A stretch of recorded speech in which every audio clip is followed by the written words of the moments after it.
सरकार मुर्दाबाद, महिला विरोधी मोहन माझी सरकार मुर्दाबाद, अरे महिला विरोधी बीजेपी सरकार मुर्दाबाद, इनकलाब जिंदाबाद, सीपीएमएल रेड स्टार जिंदाबाद,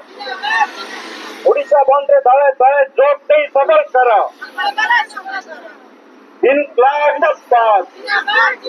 सीपीएमएल रेड स्टार जिंदाबाद, इनकलाब जिंदाबाद। अरे राज्य नारी निर्यातना विरुद्ध एक अरे गोपालपुर जो गण दुष्कर्म महिला कहीं जवाब दियो,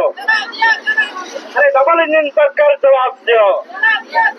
अरे संघी मुर्दाबाद, महिला विरोधी संघी मुर्दाबाद, कॉर्पोरेट दलाल बीजेपी मुर्दाबाद, कॉर्पोरेट दलाल बीजेपी मुर्दाबाद। स्टार राज्य संपादिका आज जो ओडिशा बंद डाकरा देइचंती कांग्रेस समेत समस्त वाम दल ता सहित आम सीपीएमएल स्टार ओडिशा राज्य कमिटी पक्षर विभिन्न जिले में आज ताको समर्थन करछु, प्रतिवाद मध्य करछु। आपण मान देखिबे एनएच उपरे आज जो भली एफएम कॉलेज रे छात्री सौम्या जो भली भाव रे समस्त पाखरे हारी गुहारी करी जीवन को आज जलांजलि दे देइछि, सेति पई दाई जो माने से समस्ते राजरास्ता को आसवा दरकार, से मुखा खोलिया दरकार। केवल जे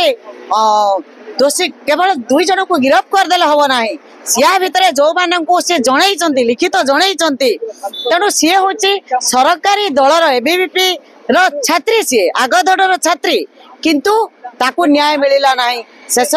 से जीवन मरण सहित संघर्ष कला जे कि एपरिकी जो सरकार तार शब को राति अधरे व्यवच्छेद करी राति अधरे लुचेई लुचेई जे गेट पछपटे ताकू नहीं जाउथिले, सेथिपाई उच्च स्तरीय तदंत हो, दोषी मान को कठोर कार्यानुष्ठान हो। केवल कहतु छात्र माने जो थिले ताको संग माने सेमानकर आदरे किछि भूमिका अछि बोली आमे से कथा कहि परिबु नै। आमे एई कथा कहिबु जे ये होची एक अपमृत्यु, तांकर आत्महत्या नुहे। एथिपाई जदि उच्च स्तरीय तदंत हबो सेथिपाई समस्त सामना को आसे। क्राइम ब्रांच को केस टी जाईछि, क्राइम ब्रांच तदंत करिवो आपण माने जानिचंते, किंतु जे निहाती भाव रे ए क्राइम ब्रांच तदंत रे सीमित न होई याको विचार विभागीय तदंत हवा पाई आमे दाबी करछु। कर इनकलाब सीपीएमएल स्टार राज्य कमिटी सदस्य कौन कहबे आज कांग्रेस तरफ बंद डाकरा सारा ओडिसा रे, तो आपण सीपीएम तरफ कौन कहबे? सीपीएमएल स्टार ओडिशा राज्य कमिटी राजरास्ता को ओलेवार उद्देश्य होचे जे माँ भौणी बोहू को जो भली भावे निर्यातना दिया जाउची, गोटे पर गोटे महिला झड़ी पड़ुछंती, से केतेबेले झियो को निर्यातना दउछंती, केतेबेले बोहू को निर्यातना दउछंती, केतेबेले भौणी को निर्यातना दउछंती। एभली भावे जो लगातार भावे मारुछंती एवं शेष में आम देखा ये जो 2-3 दिन तले एफएम कॉलेज रो सौम्याश्री को जो भली भावे मारी दे गले प्रायोजित हत्या कहले आउ सबुठ दुखदायक जे गोटे सरकार डबल इंजिन सरकार क्षमतासीन अच्छी तार छात्री को ता संगठन आगुआ नेत्री छात्री सौम्याश्री को सुरक्षा दे पारना से संपर्क में विधायक ठू आरंभ कर समस्त को सी गुहारी करिछि जे तापर जो निर्यातना है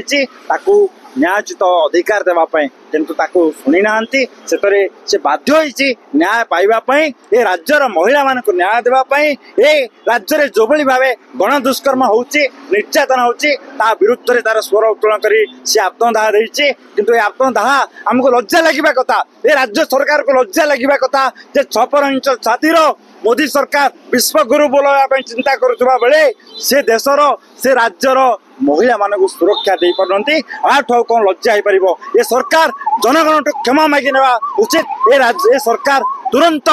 ए गादी छाड़ा दरकार। से आम राजरास्ता को आसी ए सरकार जो भली चली नारी निर्यातना जो गण दुष्कर्म गोटे पर गोटे घटुची ताकू रोक लगेवा पई ए राज्यर माँ भौणी महिला सुरक्षा पई राज्यर प्रतिशत महिला सुरक्षा पई आमे आज राजरास्ता को लेइछु।